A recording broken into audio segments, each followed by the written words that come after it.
That was a good dive. Huh? So I saw the edge of what school yellowtail, and that's initially when and they came around us. Oh yeah. I wanted to get into them a little bit. Gotcha. See if we could. I was wondering what you were pointing at, and after we kind of went around, I was like, oh yeah, there it is. Yeah. That was cool. There's like a school of them now. Yeah. Oh, that's nice.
On like so some of the bigger and the deeper dives that you do, like let's say like 300 feet or whatever. Yeah. When you're doing those kind of dives, do you do any extra like cutting out caffeine beforehand, drinking extra water beforehand, or do you just kind of, you know, keep a normal routine? I don't try to do it that day, because what's sort of done is already, what is done is done. And all you're going to do is overload your kidneys, kind of thing, right? Right. So I even try to a couple days before. Whenever I think of it, okay, just have one more glass of water. Okay, have a little bit more water. And then just get it so your body is not going, because right now if I drink a lot, it tries to hang on to it, and then I end up just being kind of heavy with it. But I want to get it into my system, and then I'll pee, kind of get regular, little bit of extra pee going, and then morning of or even the evening before, then I start watching. I pull back a little bit and just so I got good water in my system, but I'm not still pumping it in. Right. Relax.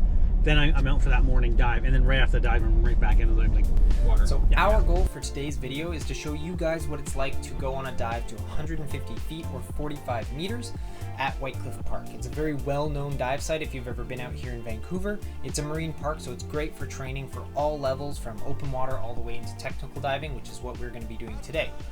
One of the really cool parts about Whytecliff is when you enter in the area called the Cut and you drop down, you can get really deep really quickly, and you can see some of the amazing sponges and wildlife that we have down there.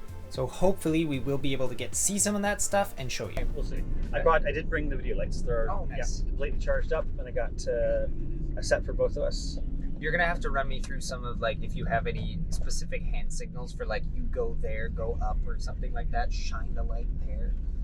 Because apparently every time I try to tell people to do stuff like that, they have no idea what I'm saying. So It's just a bunch of floundering, waving hands. Pretty much, yeah. I mean, I guess that's kind of what you guys were trying to do on the sponges, hey? Oh yeah. Set people apart from each other, and the trick to it is, it sounds easy when you talk about it, and then you get underwater. Yeah. No, the big one is you can get people in a big line, but only half the people are holding the light the way they should. One's pointed back towards the camera, which screws with your aperture. Somebody else is busy farting with something, so the light's spinning and waving around. You're not sure if they're in duress. Like, are you needing assistance, or are you just being a goof?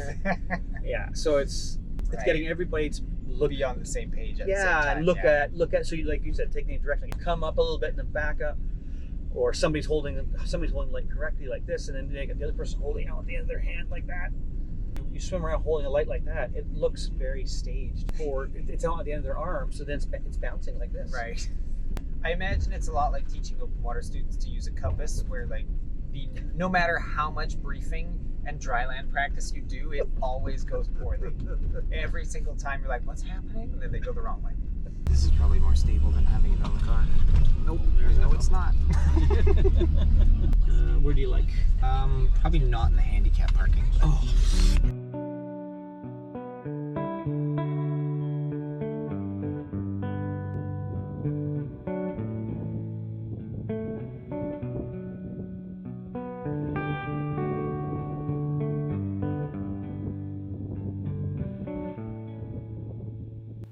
Granted, they probably weren't in the best of shape, so they're already breathing hard, but It didn't help. no, it didn't help. I'm gonna run down some tanks first, I think. Yeah.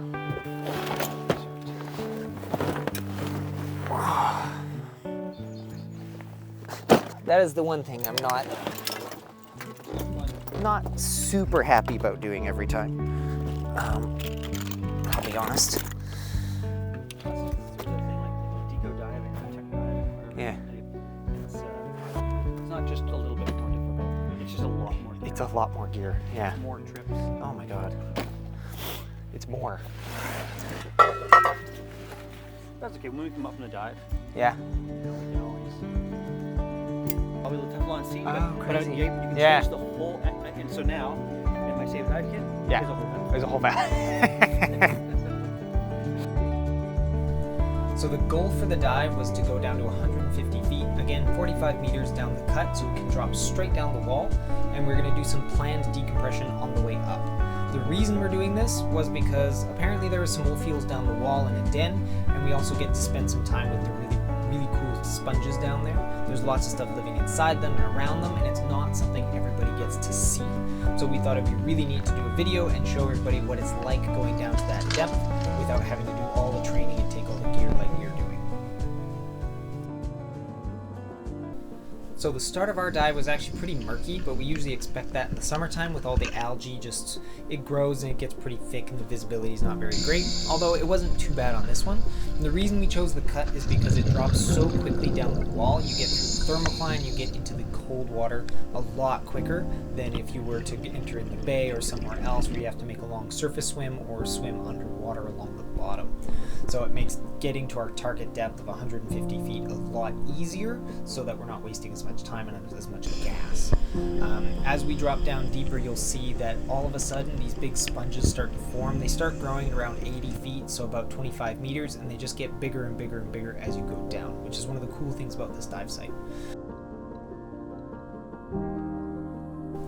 You'll notice we are using our lights a lot, and that's because the deeper we go, the darker it gets. It's quite dark down there, so we need our lights not only to see stuff and get good video, but also to communicate with each other. Otherwise, there would be no way of seeing our hands and signals, and if we're okay or not.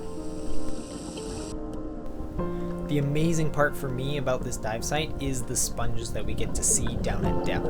You don't get to see them anywhere else, and they just get really big like this one, and sometimes they look really cool. Like I always find this one kind of looks like melted wax just dripping off something. You don't get to see that in the shallows. So the amount of training and effort it takes to get down to these depths, for me, it's always worth it to get to see stuff like this. One of our goals for the dive was to see a wolf eel that was supposed to have a den somewhere nearby down there.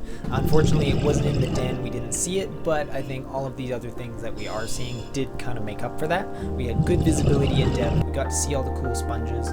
As we came up into the anemone bed right here, a lot of us call it the anemone garden. It's just a bunch of plumose anemones that grow out on the point there where there's lots of current nutrients going through.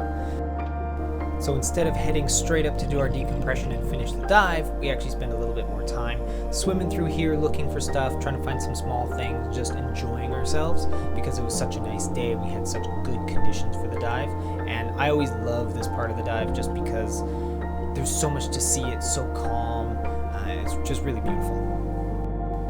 And if you're paying attention, you'll see that Hamish actually is diving on a rebreather. It's different than what I'm diving, which is open circuit side mount, which is why I have to have all those tanks. He makes no bubbles, he's very quiet, which makes it great for when we're trying to look at some wildlife.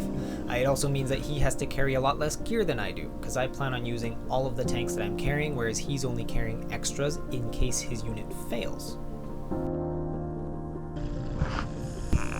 Now it's just after this that we actually got separated on the dive, because as we got shallower and shallower, the visibility got worse. And that's okay because we're both trained to finish up our decompression on our own if we have to, although it's not ideal. But we followed dive plan, finished all of the decompression that we needed to do, and we actually ended the dive right at the same spot, so we found each other before we surfaced.